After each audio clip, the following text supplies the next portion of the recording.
madaxweynaha Eritrea Aziz Afwerki ayaa boqosho rasmi ah waxa uu shalay ku tagay dalka Suudaan taasoo loo arko mid ka mid ah dhacdooyinka ugu miisaanka culus ee ka dhacay gobolka Geeska Afrika tan iyo markii uu qarxay dagaalka Suudaan sanadkii 2023. Afwerki waxa uu la kulmay kadib soo dhaweyn weyn oo uu ka helay Generaal Abdulfatah al-Burhan iyo ra'iisul wasaaraha Suudaan Kamil Idris iyagoo yeeshay wadahadallo ka dhacay magaalada Port Sudan halkaas oo wadahadallada ka dhacay diiradda lagu saaray sidii loo adkeyn lahaa iskaashiga amni dhaqaalaha iyo xiriirka istiraatiijiga ah ee labada dal.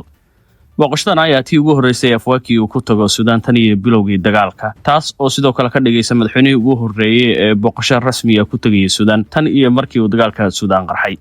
Waxaana ku soo beegmaysaa boqoshada madaxweynaha Eritrea xilli gobolka wajahaya xiisado sii kordhaya iyo isbeddelo amni oo xasaasi ah. Labada dal waxay isku raaceen inay sare u qaadayaan iskaashiga amni inay kobcinayaan wada shaqaynta dhaqaale isla markaana ay sii balaarinayaan xiriirkooda taariikhiga oo lagu sheegay in mar walba ku tiirsan yahay darisnimo iyo dano wadaaga. Afwerki wadahadallada uu la yeeshay hogaamiyaha militariga Suudaan wuxuu ku cadeeyay in Eritrea si buuxda u taageerayso midnimada Suudaan isla markaana ayna dalkaasi u arkin goob lagu kala qoqobo danaha quwadaha shisheeye. Waxa uu sheegay in Eritrea aysan marna aqbali doonin fargelin dibadeed oo lagu weeqayo awoodda dowladda Suudaan ama lagu taageerayo kooxaha hubeysan ee doonaya inay bedelaan khariirada siyaasadeed ee dalka Suudaan. Intaa kadib waxa uu Afwerki la yeeshay ra'iisul wasaaraha Suudaan kulan gaar ah oo lagu falanqeeyay sida loo balaarin lahaa iskaashiga labada dal iyo fursadaha cusub ee wada shaqaynta ee dibadda iyo gudaha ka imaan kara. Boqoshadan marka laga eego dhinaca Asmara waa fariin cad oo muujinaysa in Eritrea doonayso in Suudaan ay ka baxdo oo aysan gelin xaalad fowda oo saameyntoos ku yeelan karta xadka Eritrea. Laakiin waa maxay muhiimadda ee Afwerki u lahayd inuu boqosho rasmi ah ku tago Suudaan xilli wali xiisada ama dagaalka ka soconaya dalkaasi ay taagan tahay? Boqoshadan dhab ahaantii waa mid istiraatiiji ah oo ka weyn boqosho caadi ah. Marka la tixraaco, Eritrea waxay xad la leedahay kaliya 3 dal, waa Ethiopia oo xiisada hadda u dhaxaysa sare marayso, dhawaaqa ka imaanaya Addis Ababa oo muujinaya suuragalnimada dagaal ay la galaan Eritrea. Dhinaca kalena waa Djibouti oo Eritrea aysan weligoodba degin xiisada u dhaxaysa dhinaca xadka iyo ishaysiga dhulalka la xiriira, halka ay ka neefsanayso Asmarana waa Suudaan. Taasina waxay ka dhigaysaa in Afwerki uu ka soo kaco hadallada iyo fariimaha uu ka soo dirayo Asmara oo uu yimaado Port Sudan si uu dhinaca istaago hogaamiyaha militariga Suudaan Abdulfatah al-Burhan. Sidoo kale tan waxay muujinaysaa inay salka ku hayso isbedelada ka dhacaya gobolka Geeska Afrika gaar ahaan xiisada sii kordhaysa ee u dhaxaysa Eritrea iyo Ethiopia oo Afwerki muujinayo in xulafada gobolka uu sii ilaashan karo haddii xataa Suudaan ay ku jirto xaalad dagaal. Labadan ayaa sidoo kale waxay cadeynaysaa in uu Afwerki sidoo kale sare u qaadi karo taageeradiisa tababar hub iyo dhinac istaagaba leh ee militariga Suudaan uu ku garbinayo. Arrintan sidoo kale waxa ay tilmaam ka bixin kartaa sida Afwerki uu fariin ugu dirayo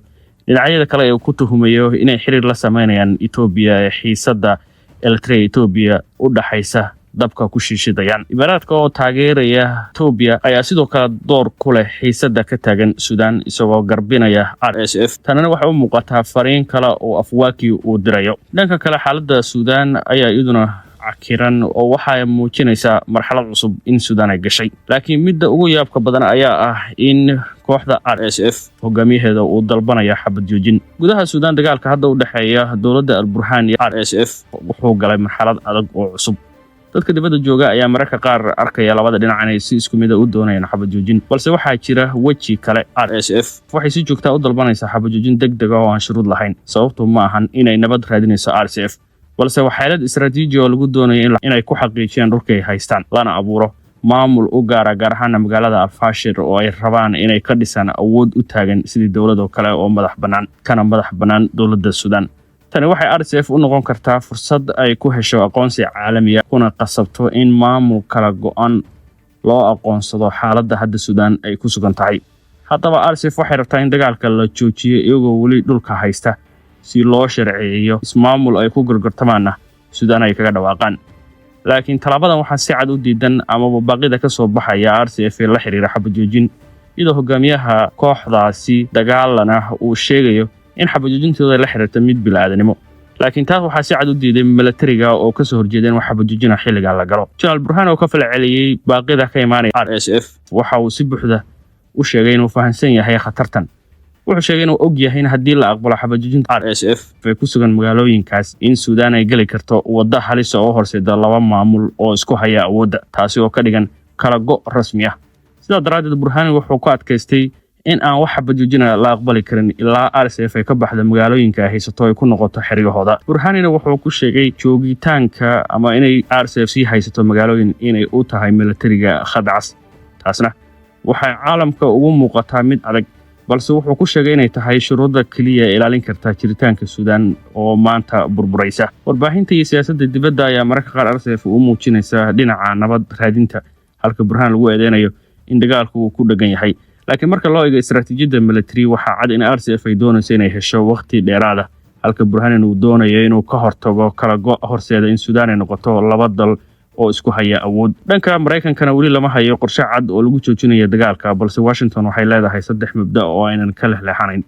Suudaan waa inay ahaataa mid midaysan, ciidanka militariga Suudaan waa ahaadaa mid aan la kala jibin, iyo awoodda Islaamiyiinta waa in laga fogeeyaa siyaasadda. hase yeeshee Mareykanku weli ma hayo cadaadis ku filan oo lagu dhaqaajin karo labada dhinac si loo gaaro xal muuqda. marka xaaladda Suudaan la eego guud ahaan xabajoojinta maanta laga hadlayo ma aha mid u socota dhanka nabadda, balse waa hub istaraatiiji oo dhinac walba u adeegsanayo si uu helo faa'iido cusub.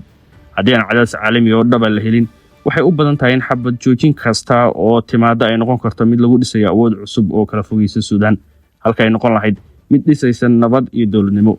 booqashada Afwerki ayaana markhaati u ah in Suudaan ay weli leedahay xulafo u dhow oo aan ka faa'iideysanayn foodada Suudaan ay ku jirto, balse ka shaqaynaysa inaysan Suudaan u rogin dagaal midaya quwada shisheeye, sida uu sheegay wasiirka arrimaha dibadda ee Eritrea oo ka falcelinaya ama faahfaahin ka soo bandhigay socdaalka Afwerki uu ku tagay shalay magaalada Port Sudan. Suudaan maanta waxa ay taagan marxalad isugu jirta dagaal gudaha ah, faragelin dibadeed, taageero qaran oo kala qaybsan, iyo xulafada gobolka oo ka shaqaynaysa in Suudaan aysan ku dhicin burbur kama dambaysa. booqashada Afwerki waxay muujinaysaa in Suudaan aysan weli kaligeed ahayn, balse ay weli leedahay saaxiibo daris oo u arka midnimada Suudaan inay tahay mid muhiim u ah amniga geeska Afrika oo dhan. halka Suudaan weli waa fog yahay, laakiin muuqaalka ugu muhiimsan maanta waxa uu yahay mustaqbalka dagaalku go'aankiisa xilligan uu ku jiro maxaa ka dhacaya Al-Fashir oo ku soo laaban kara Khartoum, iyo istaraatiijiyadda cusub ee gobolka iyadoo xabajoojin kasta ay noqon karto bilowga dagaal cusub haddii aan la helin heshiis xaqiiqo ku dhisan. ku dirso baysi lacagahaaga oo si degdeg ah u helaan ehelkaaga iyo asxaabtaada iyadoo ugu dhacaysa telefoonkooda gacanta sida EVC, SAD, Sahal, MTN iyo M-Pesa. kala soo deg App Store-ka ama Play Store-ka.